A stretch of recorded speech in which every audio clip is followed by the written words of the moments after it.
Hello everyone Giles mentor ਈ-ਲਰਨਿੰਗ platform ਤੁਹਾਡਾ ਸਵਾਗਤ ਹੈ। ਅੱਜ ਆਪਾਂ ਤੁਹਾਡੇ ਸਾਹਮਣੇ ਨਿਊ ਆਪਣਾ ਜਿਹੜਾ ਸੈੱਟ ਨੰਬਰ 9ਵਾਂ ਦੇਖਾਂਗੇ। ਦੈਨ ਆਪਾਂ ਨੈਬ ਤਹਿਸੀਲਦਾਰ ਦੀ ਤਿਆਰੀ ਕਰ ਰਹੇ ਹਾਂ। ਲਗਭਗ ਅੱਜ ਤੋਂ ਬਾਅਦ 1 ਮਹੀਨਾ ਰਹਿ ਜਾਏਗਾ ਤੁਹਾਡੇ ਕੋਲ। ਅੱਜ 21 ਤਰੀਕ ਹੋ ਚੁੱਕੀ ਹੈ ਤੇ ਮੈਂ ਕਹਿਣਾ ਚਾਹਾਂਗਾ ਸਿਰਫ 1 ਮਹੀਨਾ ਤੁਹਾਡੇ ਕੋਲ ਪਿਆ। ਮੈਂ ਉਹਨਾਂ ਬੱਚਿਆਂ ਨੂੰ ਇੱਕ ਤਰੀਕੇ ਨਾਲ ਕੌਨਫੀਡੈਂਸ ਦੇਣਾ ਚਾਹਾਂਗਾ ਜਿਨ੍ਹਾਂ ਬੱਚਿਆਂ ਦੀ ਤਿਆਰੀ ਸਿਰਫ 10% ਹੋਈ ਹੈ। ਉਹ ਵੀ ਬੱਚੇ ਇਸ ਮਹੀਨੇ 'ਚ ਪੂਰੀ ਤਿਆਰੀ ਕਰ ਸਕਦੇ ਨੇ ਜੇ ਉਹ ਆਪਣੇ ਆਪ 'ਚ ਕੌਨਫੀਡੈਂਸ ਲੈ ਆਉਣ ਕਿ ਹਾਂ कि मैंने पेपर पास करना है, मैंने क्लीयर करना है, तो वो बच्चे भी अगे जा सकते हैं। डन सो ਅੱਜ ਆਪਾਂ ਆਪਣੇ ਡੇਲੀ ਆਪਾਂ ਕੁਐਸਚਨ ਡਿਸਕਸ ਕਰ ਰਹੇ ਹਾਂ। ਤੁਹਾਨੂੰ ਇਹ ਦੱਸਣ ਦੀ ਕੋਸ਼ਿਸ਼ ਕਰ ਰਹੇ ਹਾਂ ਕਿ ਜੋ ਤੁਸੀਂ ਪੜ੍ਹ ਰਹੇ ਹੋ ਜਿਸ ਤਰ੍ਹਾਂ ਪੜ੍ਹ ਰਹੇ ਹੋ ਕਿਆ ਉਹ ਵਾਕਈ ਤੁਹਾਨੂੰ ਕੁਐਸਚਨ ਵਿੱਚ ਕਨਵਰਟ ਹੋ ਰਿਹਾ ਹੈ, ਯਾਨੀ ਕਿ MCQ ਕਰ ਪਾ ਰਹੇ ਹੋ ਤੁਸੀਂ, ਉਹ ਜਾਣਨਾ ਬਹੁਤ ਜ਼ਰੂਰੀ ਹੈ। ਡਨ ਓਕੇ ਠੀਕ ਹੈ ਨਾ। ਇਹ ਨਾ ਹੋਵੇ ਤੁਸੀਂ ਮੇਰੇ ਇਹ ਕਰਾਏ ਵਿੱਚੋਂ ਤੁਸੀਂ ਇਹ ਸੋਚੋ ਕਿ ਇਹੀ ਆਪਾਂ ਨੇ ਕਰਨਾ ਹੈ, ਨਹੀਂ ਠੀਕ ਹੈ ਜੀ। ਇਹ ਤੁਸੀਂ ਧਿਆਨ 'ਚ ਰੱਖਣਾ। ਤੁਹਾਨੂੰ ਜੋ ਕਰਨਾ ਹੈ ਉਹ ਤੁਹਾਨੂੰ ਆਪਣੇ मतलब की नाम है जो नोट्स देते हैं ਤੁਹਾਨੂੰ ਉਹੀ ਕਰਨੇ ਆ, ਮਗਰ ਤੁਹਾਨੂੰ ਇਹ ਕੁਐਸਚਨ ਇਸ ਲਈ ਕਰਨੇ ਆ ਤਾਂ ਕਿ ਤੁਹਾਡੀ ਪ੍ਰੈਕਟਿਸ ਹੋਵੇ, ਤੁਹਾਡੇ ਜ਼ਿਹਨ 'ਚ ਇਹ ਚੀਜ਼ਾਂ ਬੈਠਣ ਕਿ ਮੈਂ ਜਦੋਂ ਕਿਸੇ ਟੌਪਿਕ ਨੂੰ ਪੜਾਂਗਾ, ਮੈਂ ਜਦੋਂ ਵੀ ਯੰਗ ਬੰਗਾਲ ਮੂਵਮੈਂਟ ਨੂੰ ਪੜਾਂਗਾ, ਮੈਂ ਉਸ ਨੂੰ ਕਿਸ ਤਰ੍ਹਾਂ ਲੈ ਕੇ ਚੱਲਾਂਗਾ। ਕਿਆ ਉਹਦੇ ਇਕੱਲੇ ਮੈਂ ਫੈਕਟਸ ਜਾਣਾਂਗਾ, ਕਿਆ ਉਹਦੀ ਮੈਂ ਪ੍ਰੋਪਰ ਬੈਕਗਰਾਊਂਡ ਜਾਣਾਂਗਾ, ਪ੍ਰੋਪਰ ਉਹਦਾ ਸੈਂਟੈਂਸ ਜਾਣਾਂਗਾ, ਸਮਝਣ ਦੀ ਕੋਸ਼ਿਸ਼ ਕਰਾਂਗਾ, ਤਦ ਹੀ ਮੈਨੂੰ ਸਮਝ ਆਏਗਾ। ਸੁਭਾਸ਼ ਚੰਦਰ ਬੋਸ ਨੂੰ ਲੈ ਕੇ ਜਾਂ ਮੈਂ ਸਿਰਫ ਇਹੀ ਜਾਣਾਂਗਾ ਕਿ ਉਹ ਕਦ ਪ੍ਰੈਜ਼ੀਡੈਂਟ ਰਹੇ, ਜਾਂ ਮੈਨੂੰ ਉਸਦੀ ਪੂਰੀ ਕਹਾਣੀ ਪਤਾ ਹੋਣੀ ਚਾਹੀਦੀ ਹੈ ਤਾਂ ਕਿ ਜੇ ਕੱਲ੍ਹ ਨੂੰ ਮੈਨੂੰ ਸਟੇਟਮੈਂਟ ਬੇਸ ਕੁਐਸਚਨ ਆਇਆ ਤਾਂ ਮੈਂ ਈਜ਼ੀਲੀ ਆਨਸਰ ਕਰ ਦੇਵਾਂ। ਡਨ ਸੋ ਇਹ ਸਾਡੀ ਗਿਲਸ ਮੈਂਟੋਰ ਦੀ ਮਨਸ਼ਾ ਰਹੀ ਹੈ ਕਿ ਤੁਹਾਨੂੰ ਇਸ ਤਰੀਕੇ ਨਾਲ ਤਿਆਰੀ ਕਰਾਈਏ ਤਾਂ ਕਿ ਤੁਸੀਂ ਇਹ ਕਰ ਸਕੋ। ਤਾਂ ਇਹ ਜਿਹੜਾ ਸੈੱਟ ਜਿਹੜੇ 12 12:30 ਵਜੇ ਆਉਂਦੇ ਨੇ ਉਹ ਤੁਸੀਂ ਬਿਲਕੁਲ ਮਿਸ ਨਹੀਂ ਕਰਨੇ, ਇਹ ਤੁਹਾਨੂੰ ਡੇਲੀ ਲਗਾਉਣੇ ਨੇ। ਇਹਦੇ ਪ੍ਰੋਪਰ ਜਿਹੜੇ ਮਤਲਬ ਤੁਹਾਨੂੰ PDFs ਹੈ ਮਤਲਬ ਕੁਐਸਚਨਸ ਦੇ ਉਹ ਤੁਹਾਨੂੰ ਮਿਲ ਜਿਆ ਕਰਨਗੇ ਟੈਲੀਗ੍ਰਾਮ ਚੈਨਲ 'ਤੇ। ਸਾਡਾ ਟੈਲੀਗ੍ਰਾਮ ਚੈਨਲ ਹੈ ਗਿਲਸ ਈ-ਲਰਨਿੰਗ, ਠੀਕ ਹੈ, ਗਿਲਸ ਮੈਂਟੋਰ ਈ-ਲਰਨਿੰਗ ਨਾਮ ਦਾ ਚੈਨਲ ਹੈ, ਤੁਸੀਂ ਜਾ ਕੇ ਦੇਖ ਸਕਦੇ ਹੋ। ਡਨ ਸੋ ਸ਼ੁਰੂਆਤ ਕਰਦੇ ਹਾਂ। ਅੱਜ ਨੰਬਰ ਆਪਾਂ ਸੈੱਟ ਨੰਬਰ 9 ਹੈ। ਸ਼ੁਰੂਆਤ ਕਰਨ ਤੋਂ ਪਹਿਲਾਂ ਦੱਸਣਾ ਚਾਹਾਂਗਾ ਪੰਜਾਬ ਪੁਲਿਸ ਦਾ ਬੈਚ ਸਟਾਰਟ ਹੋਇਆ ਪਿਆ। 1 ਅਪ੍ਰੈਲ ਤੋਂ ਅਸੀਂ ਕਲਾਸਿਸ ਸਟਾਰਟ ਕੀਤੀਆਂ। ਜਿਨ੍ਹਾਂ ਬੱਚੇ ਨੇ ਜੁਆਇਨ ਨਹੀਂ ਕੀਤਾ ਜੁਆਇਨ ਕਰ ਸਕਦੇ ਹਨ। ਲਾਈਵ ਕਲਾਸਿਸ ਲੱਗ ਰਹੀਆਂ। ਡਨ ਲਾਈਵ ਕਲਾਸਿਸ ਬਹੁਤ ਅੱਛੇ ਤਰੀਕੇ ਨਾਲ ਲੱਗ ਰਹੀਆਂ। 7 ਵਜੇ ਦੀ ਕਲਾਸ, 8 ਵਜੇ ਦੀ ਕਲਾਸ, 9 ਵਜੇ ਦੀ ਕਲਾਸ, ਹਲੇ 3 ਕਲਾਸਾਂ ਆਪਣੀਆਂ ਚੱਲ ਰਹੀਆਂ ਨੇ। ਹਲੇ ਇੰਨਾ ਸਿਲੇਬਸ ਨਹੀਂ ਹੋਇਆ, ਤੁਸੀਂ ਆ ਕੇ ਜੁਆਇਨ ਕਰ ਸਕਦੇ ਹੋ। ਡਨ ਸੋ ਲਾਈਵ ਕਲਾਸਿਸ ਰਹਿਣਗੀਆਂ, PDFs ਰਹਿਣਗੇ, ਤੁਸੀਂ ਧਿਆਨ ਵਿੱਚ ਰੱਖ ਸਕਦੇ ਹੋ। ਦੈਨ ਕਰਨਾ ਕੀ ਹੈ, ਐਪ ਡਾਊਨਲੋਡ ਕਰ ਲਓ, ਸਟੋਰ ਆਪਸ਼ਨ ਵਿੱਚ ਜਾਓ, ਉੱਥੇ ਜਾ ਕੇ ਤੁਸੀਂ ਲੈ ਸਕਦੇ ਹੋ। 999 ਦਾ ਬਹੁਤ ਹੀ ਘੱਟ ਪ੍ਰਾਈਸ ਰੱਖਿਆ ਗਿਆ, ਜਾ ਕੇ ਤੁਸੀਂ ਲੈ ਸਕਦੇ ਹੋ। ਉਸ ਤੋਂ ਇਲਾਵਾ ਐਕਸਾਈਜ਼ ਦੀ ਗੱਲ ਕਰ ਲੈਂਦੇ ਹਾਂ। ਐਕਸਾਈਜ਼ ਦੀ ਵੀ ਪੋਸਟ ਆਉਣ ਵਾਲੀ ਹੈ। ਤੁਹਾਨੂੰ ਪਤਾ ਇਸ ਦੀ ਅੱਛੀ ਤਰੀਕੇ ਨਾਲ ਤਿਆਰੀ ਕਰਨੀ ਪੈਂਦੀ ਹੈ, ਸਪੈਸ਼ਲ ਤਿਆਰੀ ਕਰਨੀ ਪੈਂਦੀ ਹੈ, ਠੀਕ ਹੈ, ਸਪੈਸ਼ਲ ਤਿਆਰੀ ਕਰਨੀ ਪੈਂਦੀ ਹੈ। ਇਸ ਦਾ ਵੀ ਕੋਰਸ ਆਲਰੇਡੀ ਲਾਂਚ ਹੋ ਚੁੱਕਾ ਹੈ। ਇਹਦੀ ਜਿਹੜੀ ਵੈਲਿਡਿਟੀ ਹੈ 1 ਈਅਰ ਦੀ ਰਹੇਗੀ। 100 ਫ੍ਰੀ ਟੈਸਟ ਸੀਰੀਜ਼ ਵਿੱਚ ਇਨਕਲੂਡ ਰਹਿਣਗੇ। ਲਾਈਵ ਕਲਾਸਿਸ ਹੋਣਗੇ, ਹਰੇਕ ਟੌਪਿਕ ਉੱਪਰ ਧਿਆਨ ਦਿੱਤਾ ਜਾਏਗਾ, ਤੁਸੀਂ ਧਿਆਨ 'ਚ ਰੱਖ ਸਕਦੇ ਹੋ। 1999 ਦਾ ਇਹ ਬੈਚ ਹੈ, ਤੁਸੀਂ ਜਾ ਕੇ ਲੈ ਸਕਦੇ ਹੋ। ਉਸ ਤੋਂ ਇਲਾਵਾ ਕੋਆਪਰੇਟਿਵ ਬੈਂਕ ਕਲਰਕ ਦਾ ਡਨ ਤੁਹਾਨੂੰ ਪਤਾ ਹੀ ਹੈ, ਇਸ ਦੇ ਬਾਰੇ ਅਸੀਂ ਜਾਣਕਾਰੀ ਦੇ ਚੁੱਕੇ ਹਾਂ। 738 ਪੋਸਟਾਂ ਆਉਣੀਆਂ। ਇਹਨਾਂ ਦੇ ਸਾਰਿਆਂ ਦੀ ਨੋਟੀਫਿਕੇਸ਼ਨ ਬਹੁਤ ਜਲਦ ਤੁਹਾਨੂੰ ਦੇਖਣ ਨੂੰ ਮਿਲੇਗੀ। ਪਲੀਜ਼ ਆਪਣਾ ਟਾਈਮ ਵੇਸਟ ਨਾ ਕਰਨਾ, ਜਲਦ ਤੋਂ ਜਲਦ ਇਸ ਨੂੰ ਗ੍ਰੈਬ ਕਰਨ ਦੀ ਕੋਸ਼ਿਸ਼ ਕਰੋ। ਟਾਈਮ ਸਿਰ ਤਿਆਰੀ ਕਰ ਲਓ, ਪਹਿਲੇ ਹੀ ਤਿਆਰੀ ਕਰ ਲਓ ਤਾਂ ਕਿ ਤੁਹਾਨੂੰ ਬਾਅਦ 'ਚ ਪ੍ਰੋਬਲਮ ਨਾ ਆਵੇ। ਡਨ ਟੌਪਿਕ ਵਾਈਜ਼ PDF ਤੁਹਾਨੂੰ ਨਾਲ ਅਟੈਚ ਮਿਲਣਗੇ। ਲਾਈਵ ਕਲਾਸਿਸ ਹੋਣਗੀਆਂ। ਪ੍ਰੋਪਰ 1999 ਦਾ ਬੈਚ ਰੱਖਿਆ ਤਾਂ ਕਿ ਇਸ ਵਿੱਚ ਅਸੀਂ ਸਾਰੇ ਸਬਜੈਕਟਸ ਦੀ ਤਿਆਰੀ ਕਰਾ ਸਕੀਏ। ਉਸ ਤੋਂ ਇਲਾਵਾ ਇਹਨਾਂ ਸਾਰੇ ਕੋਰਸਿਸ ਨੂੰ ਲੈਣ ਲਈ ਇੱਕ ਕੋਂਬੋ ਪੈਕ ਦਾ ਅਸੀਂ ਆਫਰ ਚਲਾਇਆ ਹੋਇਆ ਹੈ। ਦੈਨ ਅੱਜ ਦੁਪਹਿਰ ਤੱਕ ਦਾ ਇਹ ਆਫਰ ਹੈ, ਮੈਂ ਫੇਰ ਕਹਿ ਰਿਹਾ ਅੱਜ ਦੁਪਹਿਰ ਤੱਕ ਦਾ ਇਹ ਆਫਰ ਹੈ। ਸਿਰਫ 5 ਵਜੇ ਤੱਕ ਤੁਹਾਨੂੰ ਦੇਖਣ ਨੂੰ ਮਿਲੇਗਾ ਆਫਰ ਕਿ ਅਸੀਂ ਕੀ ਕੀਤਾ ਹੈ ਕਿ ਜਿਹੜਾ ਕੋਂਬੋ ਪੈਕ ਜਿਹੜਾ 7000 ਦਾ ਦੇਖਣ ਨੂੰ ਮਿਲਦਾ ਉਹ ਤੁਹਾਨੂੰ ਹੁਣ ਕਿੰਨੇ ਦਾ ਮਿਲੇਗਾ, 2000 ਦਾ। ਡਨ ਓਕੇ ਇਹ ਆਫਰ ਦੇ ਰਹੇ ਹਾਂ ਅਸੀਂ। ਜਿਹੜੇ ਬੱਚੇ ਲੈਣਾ ਚਾਹੁੰਦੇ ਨੇ ਜਿਸ ਵਿੱਚ ਉਹ ਕੋਆਪਰੇਟਿਵ ਬੈਂਕ ਦੀ ਤਿਆਰੀ ਵੀ ਕਰ ਪਾਉਣਗੇ, ਐਕਸਾਈਜ਼ ਦੀ ਤਿਆਰੀ ਕਰ ਪਾਉਣਗੇ, ਪੰਜਾਬ ਪੁਲਿਸ ਦੀ ਤਿਆਰੀ ਕਰ ਪਾਉਣਗੇ। ਇਸ ਤੋਂ ਇਲਾਵਾ ਜਿੰਨੀ ਵੀ ਆਉਣ ਵਾਲੇ ਕੋਰਸਿਸ ਦੀ ਤਿਆਰੀ ਉਹ ਸਾਰੀ ਇਸ ਵਿੱਚ ਹੋ ਜਾ ਕਰੇਗੀ। ਡਨ ਓਕੇ 1 ਸਾਲ ਤੋਂ ਤੁਹਾਡੇ ਕੋਲ ਪੈਕ ਰਹੇਗਾ, ਤੁਸੀਂ ਜਾ ਕੇ ਜੁਆਇਨ ਕਰ ਸਕਦੇ ਹੋ। ਜੇ ਤੁਹਾਨੂੰ ਕੋਈ ਵੀ ਪ੍ਰੋਬਲਮ ਆਵੇ ਇਸ ਪੈਕ ਨੂੰ ਲੈਣ ਲਈ ਤੁਸੀਂ ਸਾਨੂੰ ਕਾਲ ਕਰ ਸਕਦੇ ਹੋ। 9041043677 ਤੇ ਕਾਲ ਕਰ ਸਕਦੇ ਹੋ। ਚਲੋ ਉਸ ਤੋਂ ਇਲਾਵਾ GK ਮਾਂ ਪੈਕ ਜਿਹੜੇ ਬੱਚੇ ਨੈਬ ਦੀ ਤਿਆਰੀ ਕਰ ਰਹੇ ਨੇ ਉਹ ਪ੍ਰੈਕਟਿਸ ਕਰਨਾ ਚਾਹੁੰਦੇ ਨੇ ਹਰ ਸਬਜੈਕਟ ਨੂੰ ਸਬਜੈਕਟਿਵ ਵਾਈਜ਼ ਟੌਪਿਕ ਵਾਈਜ਼ ਉਹ ਲੈ ਸਕਦੇ ਨੇ। ਬਹੁਤ ਹੀ ਘੱਟ ਪ੍ਰਾਈਸ 'ਤੇ 300 ਰੁਪਏ 'ਚ ਤੁਹਾਨੂੰ GK ਮਾਂ ਪੈਕ ਮਿਲ ਜਾਏਗਾ, ਜਾ ਕੇ ਲੈ ਸਕਦੇ ਹੋ। PPSC PSSB SSC NTPC ਸਾਰੇ ਐਗਜ਼ਾਮਸ ਲਈ ਇੰਪੋਰਟੈਂਟ ਰਹੇਗਾ, ਮਗਰ ਸਪੈਸ਼ਲੀ ਆਪਾਂ ਨੈਬ ਦੀ ਗੱਲ ਕਰੀਏ ਉਹਦੇ ਲਈ ਤਾਂ ਇੰਪੋਰਟੈਂਟ ਹੈ ਹੀ ਹੈ। ਕੋਆਪਰੇਟਿਵ ਇੰਸਪੈਕਟਰ ਲਈ ਇੰਪੋਰਟੈਂਟ ਹੈ ਹੀ ਹੈ, ਤੁਸੀਂ ਧਿਆਨ ਵਿੱਚ ਰੱਖ ਸਕਦੇ ਹੋ। ਠੀਕ ਹੈ ਜੀ ਓਕੇ ਜਸਟ ਅ ਮਿੰਟ। ਚਲੋ ਅੱਗੇ ਦੇਖੋ, ਪਹਿਲਾ ਕੁਐਸਚਨ ਤਿਆਰ ਹੋ ਜਾਓ, ਮੇਰੇ ਨਾਲ ਪਹਿਲਾ ਕੁਐਸਚਨ ਕਰਨ ਲਈ ਤਿਆਰ ਹੋ ਜਾਓ, ਬਿਲਕੁਲ ਪ੍ਰੀਪੇਅਰ ਹੋ ਜਾਓ। ਤੁਹਾਨੂੰ ਕਮੈਂਟ ਸੈਕਸ਼ਨ 'ਚ ਆਨਸਰ ਦੇਣਾ ਹੈ। ਕਾਫੀ ਬੱਚੇ ਮੇਰੇ ਨਾਲ ਜੁੜ ਚੁੱਕੇ ਨੇ, ਉਹਨਾਂ ਨੂੰ ਅਸੀਂ ਪ੍ਰੋਪਰ ਫ੍ਰੀ ਨੋਟਸ ਪ੍ਰੋਵਾਈਡ ਕਰ ਰਹੇ ਹਾਂ। ਜੇ ਤੁਸੀਂ ਵੀ ਜੁੜਨਾ ਤਾਂ ਕਮੈਂਟ ਸੈਕਸ਼ਨ ਵਿੱਚ ਆਨਸਰ ਜ਼ਰੂਰ ਦੇਣਾ ਹੈ, ਵੀਡੀਓ ਨੂੰ ਲਾਈਕ ਜ਼ਰੂਰ ਕਰਨਾ ਹੈ, ਸ਼ੇਅਰ ਜ਼ਰੂਰ ਕਰਨਾ ਹੈ। So let's discuss the first question आप टेस्ट डिस्कशन कर रहे हैं जब तक मैं प्रॉपर मतलब तुहानूं क्वेश्चन समझावांगा इन्नी देर तुहाडा आंसर जिहड़ा कमेंट सैक्शन विच आ जाना चाहिए डन ओके सो पहला क्वेश्चन ध्यान नाल पढ़ो कहते जिहड़ा आपां सोशल इकनोमिक ते पोलीटिकल दा जिहड़ा आइडियल आपां लैके आए हैं कि आपां जस्टिस आपां प्रैम्बल च देखण नूं मिलदा उहदे विच आपां चाहुंदे हां कि तुहानूं लोकां नूं सोशली जस्टिस दईए इकनोमिकली जस्टिस दईए पोलीटिकली जस्टिस दईए इस तरह की जिहड़ा मतलब आपने जिहड़ी प्रैम्बल विच प्रोविजनस पाई है ना प्रैम्बल विच इस बारे लिखा गया है वो आपने किस तो लिता है तुहानूं पता है अपना कॉन्स्टिट्यूशन ज़्यादातर आपने बोरो किया होया तो प्रैम्बल जो आपने ध्यान नाल पढ़िया उस जो आप जस्टिस बारे गल करते हैं कि असीं लोकां नूं जस्टिस देना है सोशली इकनोमिकली पोलीटिकली ये आपने किस तो बोरो किया है रशियन रेवोल्यूशन तो फ्रेंच रेवोल्यूशन तो अमेरिकन रेवोल्यूशन तो स्पैनिश सिविल वॉर तो कोई दस सकदा मैनूं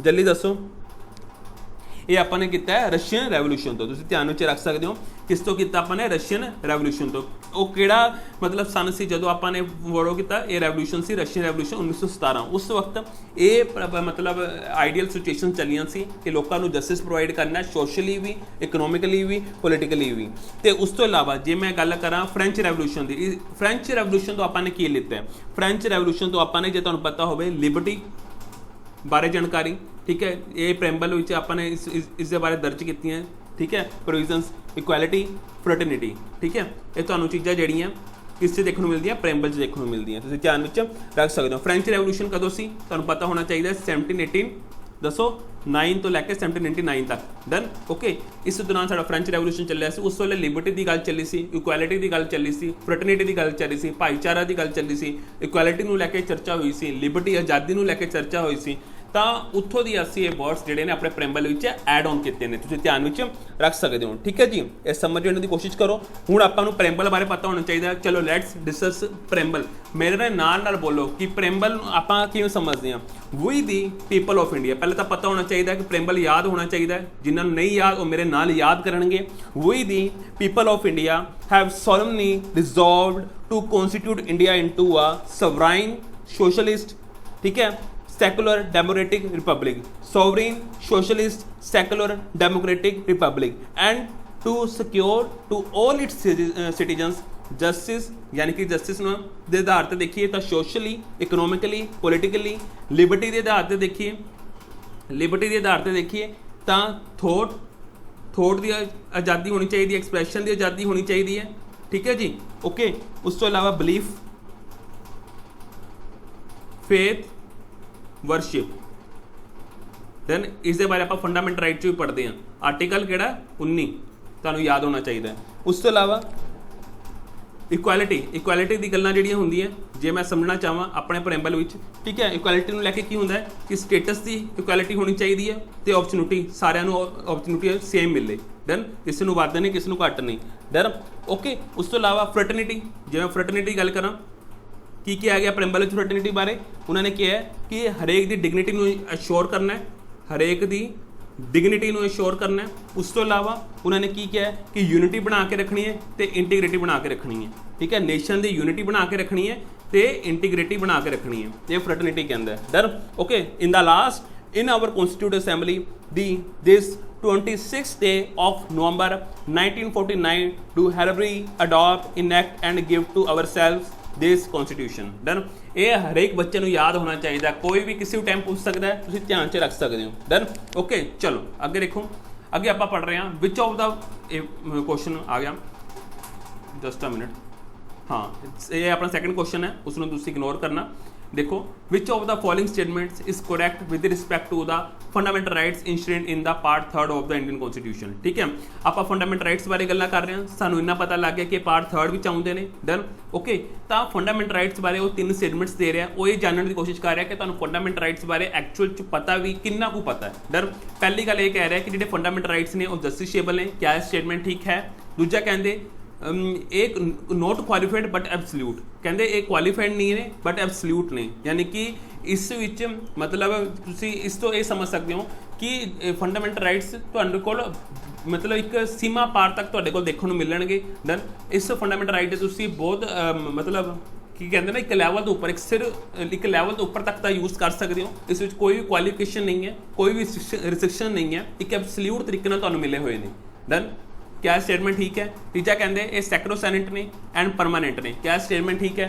तुसीं तीनों स्टेटमेंट ध्यान नाल पढ़ो, मैनूं दसो फर्स्ट ठीक है, फर्स्ट एंड सैकेंड ठीक है, सैकेंड एंड थर्ड ठीक है, फर्स्ट सैकेंड थर्ड ठीक है। जल्दी दसो। देखो सिंपल जी गल है, एक तो ये क्वालीफाइड ने ना कि एब्सल्यूट ने। तुहानूं पता फंडामेंट राइट तुहानूं लिमिटेड तरीके नाल मिले हुए ने। तुहाडे उपर जे तुहानूं फंडामेंट राइट मिलते हैं तुहानूं तुहाडे उपर रिस्ट्रिक्शंस भी लगाई जाउंदियां, तुहानूं रोकिया भी जाउंदा है, ठीक है। ऐसा नहीं है कि तुहानूं जे बोलण दा अधिकार है तो तुसीं उच्ची उच्ची बोली जाओगे, है ना, ऐसा भी नहीं है। तुहानूं ये भी ध्यान रखना कि दूसरा बंदा तुहाडे तो परेशान ना होवे, ये भी चीज़ तुहानूं ध्यान रखनी है। ये की हो गया, रिस्ट्रिक्शन हो गई तुहाडे उपर, डन ओके। तुसीं ध्यान विच रख सकते हो, ये तुसीं तीनों ध्यान च रखना है। आर्टिकल 14 राइट टू इक्वलिटी की गल करता है, मगर असीं SC ST नूं प्रमोट करन लई SC ST नूं उपर ले आउण लई आपां उन्हां नूं रिजर्वेशन भी दिंदे हां। ये की है, रिस्ट्रिक्शंस है, ठीक है, एक तरीके नाल एक्सैप्शनस है, जिसका दा अर्थ है तुहाडी जिहड़ी पावर तुहानूं लिमिटेड करन दी कोशिश कीती जाउंदी है। ये तुसीं ध्यान विच रख सकते हो। उस तो इलावा जे मैं समझण दी कोशिश करो, फंडामेंटल राइट्स जिहड़े हुंदे ने वो कॉन्स्टिट्यूशन का इंटरीगल पार्ट ने। केड़ा पार्ट ने, इंटरीगल पार्ट ने। तो इसका मतलब जे मैं ये सैकेंड गलत है, ये गलत हो गया, ये गलत हो गया, ये गलत हो गया, मैंने थर्ड तक जाने की लोड़ ही नहीं पई। डर पहली गल है परमानेंट नहीं है, आर्टिकल 368 का यूज़ करके इसनूं कभी भी चेंज किया जा सकता, तुहानूं मैं दस्सिया सी इसके बारे, डन ओके। तुसीं ध्यान विच रख सकते हो। उस तो इलावा तुसीं ध्यान च रखो कि फंडामेंटल राइट जिहड़े ने वो कॉन्स्टिट्यूशन का इंटरीगल पार्ट ने, डन। इसनूं नॉर्मल ऑर्डनरी रजिस्ट्रेशन द्वारा टेक अवे नहीं किया जा सकता। मैं फिर क्यों कह रहा ऑर्डनरी लेजिस्लेशन, यानी कि नॉर्मल कानून लिया के तुसीं फंडामेंटल राइट्स नूं मतलब चेंज नहीं कर सकते या उस तो छीन नहीं सकते, ठीक है ओके। तुसीं ध्यान विच रख सकते हो, ठीक है जी। तुसीं ध्यान च रखना, हरेक आर्टिकल नूं सही तरीके डिस्क्राइब किया होया, उन्होंने दस्सिया होया फंडामेंटल राइट्स तुसीं जे पढ़े ने कि तुहानूं ये भी दस्सिया तुहाडे किहड़े राइट्स ने ते किहड़ियां लिमिटेशंस ने, सरकार उपर किहड़ियां लिमिटेशंस ने, इस बारे भी दस्सिया होया, डन ओके। कॉन्स्टिट्यूशन जिहड़ा है वो तुहानूं जिहड़े फंडामेंटल राइट्स मतलब दिंदा है, एक तरीके नाल तुसीं कह सकते हो right to health, right to social security, done. आपां देखीए तां जिहड़े सिविल ते राइट्स ने, फ्रीडम राइट्स ने, वो ही प्रोवाइड करदे हैं।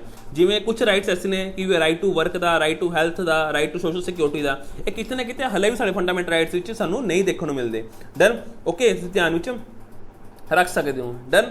चलो उस तो इलावा तुहानूं पता जे तुहाडे फंडामेंटल राइट छीने जाण, तुसीं किधर जा सकते हो, सुप्रीम कोर्ट जा सकते हो, हाई कोर्ट जा सकते हो। मैनूं कोई दस सकता है किहड़े आर्टिकल के थ्रू तुसीं हाई कोर्ट जा सकते हो तो किहड़े आर्टिकल के थ्रू तुसीं सुप्रीम कोर्ट जा सकते हो। ये तुसीं हुणी कमेंट सैक्शन मैनूं दसो, जल्दी दसो, ये तुहाडे लई फायदेमंद रहेगा। चलो हुण इसदा आंसर क्या आ गया, अपना ऑप्शन की है, ए ऑप्शन आ गया, डन ओके। ये सैक्रोसैनेंट नहीं ने, परमानेंट नहीं ने, तुसीं ध्यान विच रख सकते हो, डन ओके। चलो अगला क्वेश्चन 73 अमेंडमेंट याद आ रही है सारिਆਂ ਨੂੰ। 73 अमेंडमेंट ਤੁਹਾਡੇ ਤੋਂ ਪਹਿਲੇ क्वेश्चन पूछा जाता सी कि म्यूनसिपल ਜਿਹੜੀਆਂ ਆਪਣੀਆਂ ਨਿਕਲ ਕੇ ਆਈਆਂ, म्यूनसिपल कारपोरेशन निकल के आई हैं या पंचायती राज निकल के आया, किस अमेंडमेंट के थ्रू आया। आप हमेशा कहते सी 73, 74 या 72 के हिसाब से आप समझने की कोशिश करते सी, है ना। बट हुण की हो गया, हुण एक क्वेश्चन उल्टा के पूछा गया। हुण उन्होंने 73 अमेंडमेंट की कुछ प्रोविजनस पूछ ली। पहली प्रोविजन पूछ ली कि 73 अमेंडमेंट के थ्रू, ठीक है 73 अमेंडमेंट के थ्रू, 73 अमेंडमेंट काहदे लई सी, पंचायती राज लई सी, ठीक है। पंचायत ਦਾ ਜਿਹੜਾ ਸਾਰਾ ਸਿਸਟਮ ਸੀ ਬਦਲ ਕੇ ਉਸ ਨੂੰ ਇੱਕ ਕਨਸਟੀਟਿਊਸ਼ਨਲ ਬੈਕਗ੍ਰਾਉਂਡ ਦੇਣ ਦੀ ਗੱਲ ਆਖੀ ਗਈ ਸੀ। ਤਾਂ ਇਸ ਵਿੱਚ ਸ਼ਡਿਊਲ ਟ੍ਰਾਈਬ ਦੀ ਜਿਹੜੀ ਰਿਜ਼ਰਵੇਸ਼ਨ ਨੂੰ ਲੈ ਕੇ ਇਸ ਵਿੱਚ ਚਰਚਾ ਕੀਤੀ ਗਈ ਹੈ ਕਿ ਹਰੇਕ ਪੰਚਾਇਤ ਪਾਪੂਲੇਸ਼ਨ ਦੇ ਹਿਸਾਬ ਸਿਰ ਸ਼ਡਿਊਲ ਟ੍ਰਾਈਬਸ ਨੂੰ ਰਿਜ਼ਰਵੇਸ਼ਨ ਦੇਗੀ, ਉਹਨਾਂ ਦੇ ਸੀਟਸ ਦੀ ਰਿਜ਼ਰਵੇਸ਼ਨ ਦੇਗੀ। ਕਿਆ 73 ਅਮੈਂਡਮੈਂਟ ਕਹਿੰਦਾ ਸੀ, ਇਹ ਤੁਸੀਂ ਮੈਨੂੰ ਦੱਸਣਾ ਹੈ। ਕਿਆ ਪਹਿਲੀ ਸਟੇਟਮੈਂਟ ਠੀਕ ਹੈ। ਦੂਜਾ ਕਹਿੰਦੇ ਜਿਹੜੀ ਇਹਦੀ ਰਿਜ਼ਰਵੇਸ਼ਨ ਹੈ ਉਹ ਜਿਹੜੀਆਂ ਰਿਜ਼ਰਵੇਸ਼ਨ ਵਿੱਚ ਵੂਮਨ ਦੀ ਰਿਜ਼ਰਵੇਸ਼ਨ 1/3 ਹੋਣੀ ਚਾਹੀਦੀ ਹੈ, ਠੀਕ ਹੈ। 1/3 ਜਿਹੜੀ ਰਿਜ਼ਰਵੇਸ਼ਨ ਹੈ, ਨੋਟ ਮੋਰ ਦੈਨ 1/3 ਜਿਹੜੀ ਰਿਜ਼ਰਵੇਸ਼ਨ ਹੈ ਉਹ ਵੂਮਨ ਦੀ ਹੋਣੀ ਚਾਹੀਦੀ ਹੈ। ਕਿਆ ਸਟੇਟਮੈਂਟ ਠੀਕ ਹੈ। ਦੋਨਾਂ ਨੂੰ ਧਿਆਨ ਨਾਲ ਪੜ੍ਹੋ, ਮੈਨੂੰ ਦੱਸੋ फर्स्ट ठीक है, सैकेंड ठीक है, बोथ 1 and 2, नाइदर 1 and 2। जल्दी पढ़ो, मैनू ये साफ दसो कि 73 अमेंडमेंट विच क्या आप शेड्यूल ट्राइब्स की रिजर्वेशन बारे गल्लां करते हाँ। दूजा कि जदों भी आप इस विच सीट्स की गल्लां करते हैं, ठीक है सीट्स की गल्लां करते हैं, क्या उहदे विच रिजर्वेशन दित्ती हुई है वूमेंस नूं। जदों भी आप पंचायत विच देखते हैं तो उहदे विच जे मैंबरस हुंदे ने, ठीक है उहदे विच 1/3 मैंबर क्या आप पंचायती विच आप वूमेंस नूं दिंदे आ। क्या स्टेटमेंट ठीक है, तुसीं मैनूं दसना है। इसका आंसर आ जाएगा अपना ए ऑप्शन। की आ जाएगा ए ऑप्शन। सिर्फ पहला क्वेश्चन, पहला स्टेटमेंट ठीक है, सेकंड स्टेटमेंट बिल्कुल ठीक नहीं है, डन ओके। उन्होंने किया और नोट मोर देन, ऐसा नहीं है, उरे आएगा not less than, done. Statement ही गलत आ गया, डन तुसीं देख सकते हो। और एक चीज़ चेंज होने नाल सारा स्टेटमेंट गलत हो जाती है, तुहाडा एक नंबर खोया जा सकता है या 2 नंबर खोए जा सकते हैं। ध्यान रखना नोट लैस देन यानी घट्टो घट्ट तुहानूं 1/3 जिहड़ी रिजर्वेशन है वो वूमन नूं देनी ही पैनी है, डन वूमन नूं देनी ही पैनी है, डन ओके। तुसीं ध्यान च जिन्हें भी अपने 3 लैवल के डिफरेंट लैवल के पंचायती राज इंस्टीट्यूशनस ने उस आधार पर आपां नूं वूमन रिजर्वेशन देनी ही पैनी है। तुसीं ध्यान च रख सकते हो। अपने 73 अमेंडमेंट द्वारा ध्यान च रखियो, पहला ऑप्शन बिल्कुल सही हो जाएगा कि रिजर्वेशन जी सीट्स वो आपने पापूलेशन के आधार पर पंचायत आप रखांगे शेड्यूल ट्राइब्स की, जिथे जिथे पापूलेशन हैगी शेड्यूल ट्राइब्स की उत्थे उत्थे उन्होंने रिजर्वेशन मिलेगी सीट्स की। तुसीं ध्यान च रख सकते हो, ये बिल्कुल 73 अमेंडमेंट विच लिखिया होया। उस तो इलावा 73 अमेंडमेंट कहता की है, ठीक है, जिहड़े पंचायती राज की गल करते हैं 3 टायर स्ट्रक्चर की गल करता है। किसकी गल करता है? 3 टायर स्ट्रक्चर की गल करता है। किहड़ी किहड़ी दसो मैनू जल्दी दसो। ग्राम पंचायत की गल करेगा, ठीक है जी, ग्राम पंचायत की गल करेगा। डन, ये तुसीं ध्यान च रख सकते हो। पंचायत समिति की, ठीक है, पंचायत समिति। डन, ओके जी। उस तो इलावा जे मैं देखा डिस्ट्रिक्ट पंचायत यानी कि जिला परिषद की गल करेगा। डन, ओके, तुसीं ध्यान में रख सकते हो, ठीक है जी। ओके, रैगूलर इलैक्शनस होणगे, हरेक 5 साल बाद इलैक्शनस होणगे, तुहानूं पता इस चीज़ का। डन, ओके, तुसीं ध्यान में रख सकते हो। उस तो इलावा जे मैं देखना चाहवां जिहड़ी शेड्यूल कास्ट ते शेड्यूल ट्राइब उसकी रिजर्वेशन रखी हुई है 1/3 नॉट लैस दैन 1/3 रिजर्वेशन जी है वो वूमेंस को दी गई है, मैं तुहानूं दस चुका। उस तो इलावा इस ये भी कहा गया 73 अमेंडमेंट में कि एक स्टेट फाइनैंस कमीशन होएगा, स्टेट फाइनैंस कमीशन होएगा, ठीक है, जो डिसाइड करेगा कि किस तरह आपने, ठीक है, पंचायती राज ਨੂੰ फाइनैंस प्रोवाइड करना है, ठीक है, ये ध्यान च रख सकते हो। उस तो इलावा इसी अमेंडमेंट के थ्रू आपने स्टेट इलैक्शन कमीशन भी इस्टैबलिश किया, ध्यान च रख सकते हो। इसी अमेंडमेंट के थ्रू आपने किसी को पता भी सी इस चीज़ बारे कि 73 अमेंडमेंट द्वारा ही आपने स्टेट इलैक्शन कमीशन माफ़ करना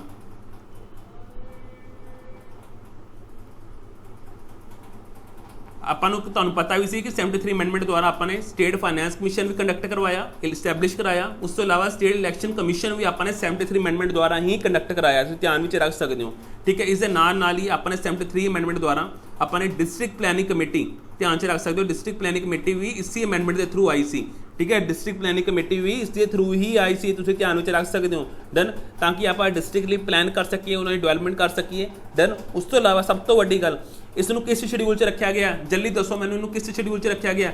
11वें शेड्यूल च रखा गया। तुसीं ध्यान च रख सकते हो 11वें शेड्यूल च किन्ने सबजैक्ट्स हैं इहदे अंदर, यानी कि किन्ना चीज़ों उपर इन्हां दा कंट्रोल रहिंदा है। पंचायत कोल किन्ना सबजैक्ट्स उपर कंट्रोल है, टोटल किन्ने सबजैक्ट्स ने? 29 सबजैक्ट्स ने, तुसीं ध्यान में रख सकते हो। डन, ओके, तुसीं ध्यान में रख सकते हो। डन, चलो ये सी अपना मतलब प्रॉपर 73 जिस स्टेट फाइनैंस कमीशन का भी आउंदा है, स्टेट इलैक्शन कमीशन भी आउंदी है। इस तो इलावा 3 टायर स्ट्रक्चर देखने को मिलता है, हरेक 5 सालों में इलैक्शनस होंगे ने, डिस्ट्रिक्ट प्लैनिंग कमेटी देखने को मिलती है। कल नूं तुहाडे ते क्वेश्चन पूछा जाए कि 73 अमेंडमेंट द्वारा की चीज़ां इस्टैबलिश हुई, तुहानूं मैं दस चुका, इसनूं तुसीं नोट कर सकते हो, अपने छोटे छोटे नोट्स बना लो ताकि तुहानूं कल नूं प्रॉब्लम ना होवे। चलो अगला question, banking financial companies non banking यानी कि जो भी आप NBFC बारे पढ़ते हैं उसके रिलेटेड कुछ स्टेटमेंट्स ने, ठीक है, करैक्ट पूछा और पहला कह रहे हैं कि ये डिमांड डिपॉजिट्स में एक्सैप्ट कर लेंगे ने, क्या स्टेटमेंट ठीक है? उस तो इलावा कहते इन्हों मतलब नीड होंगी है कि कैपिटल एडिक्वेसी रेशियो में मेनटेन करके रखने, क्या स्टेटमेंट ठीक है? दूजा तीजा ऑप्शन कहते जी they should have minimum investment grade credit rating, यानी कि इन्हों घट्टो घट्ट मीनियम इन्वेस्टमेंट करनी पैंदी है। 4th स्टेटमेंट कह रहे हैं ये पेमेंट एंड सैटलमेंट सिस्टम का पार्ट नहीं होंगे, पेमेंट एंड सैटलमेंट सिस्टम का पार्ट नहीं होंगे। चारों स्टेटमेंट ध्यान नाल पढ़ो, मैं दसो फर्स्ट सैकेंड ठीक है, फर्स्ट थर्ड ठीक है, सैकेंड थर्ड फोर्थ ठीक है, फर्स्ट सैकेंड थर्ड ठीक है, जल्दी दसो।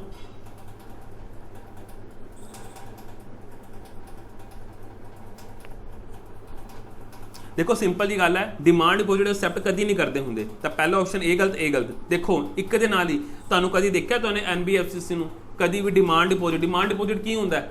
कोई दस सकता मैंने डिमांड डिपोजिट जिवें नॉर्मल बैंक जाके डिपोजिट करा देंगे हो, ठीक है, जब मर्जी तहत फिर डिपोजिट करा सकते हो, ऐसा कुछ तुहानूं NBFC च नहीं देखने को मिलेगा, नॉन बैंकिंग फाइनैशियल कंपनियों च नहीं देखने को मिलेगा।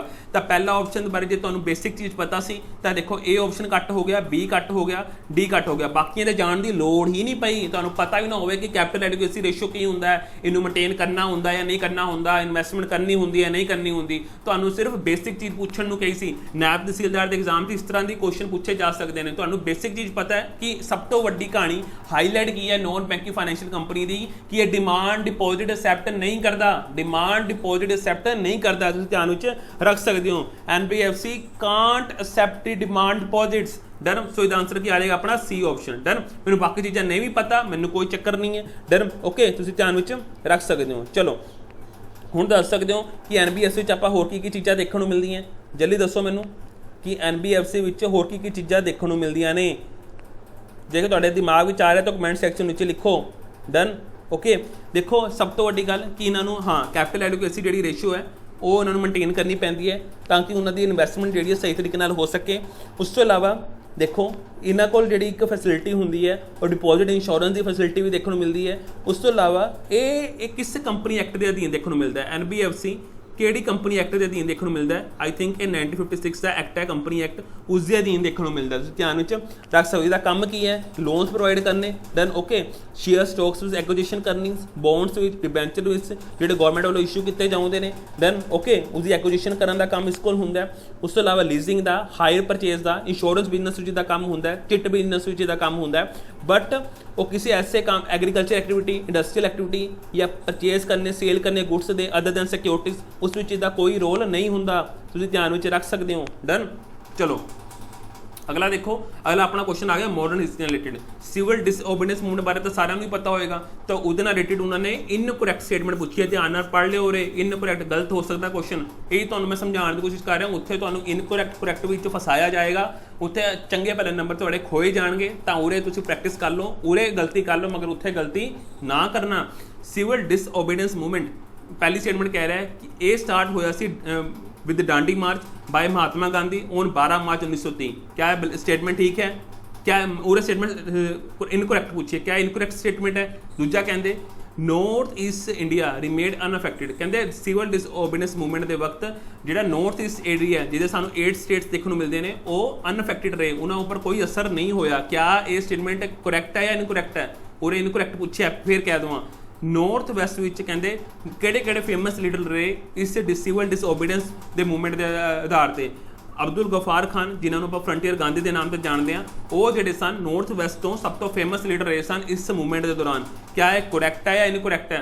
चौथा कहते जोड़े मराठा सोल्जर सन उन्होंने मतलब refuse to fire on the people of Peshawar. ठीक है, जोड़े मराठा सोल्जर सन उन्होंने मना कर दिता सी कि असी पेशावर के लोगों के उपर फायर नहीं करांगे इस मूवमेंट के दौरान। क्या स्टेटमेंट ठीक है गलत है? तुसीं मैनूं दसना है। हुण उरे मैनूं तुसीं इन्हां चारां विचों इनकरैक्ट स्टेटमेंट दसनी है, किहड़ी इनकरैक्ट हो सकती है? Second, first, second, third, first, fourth, none of the above. जल्दी दसो।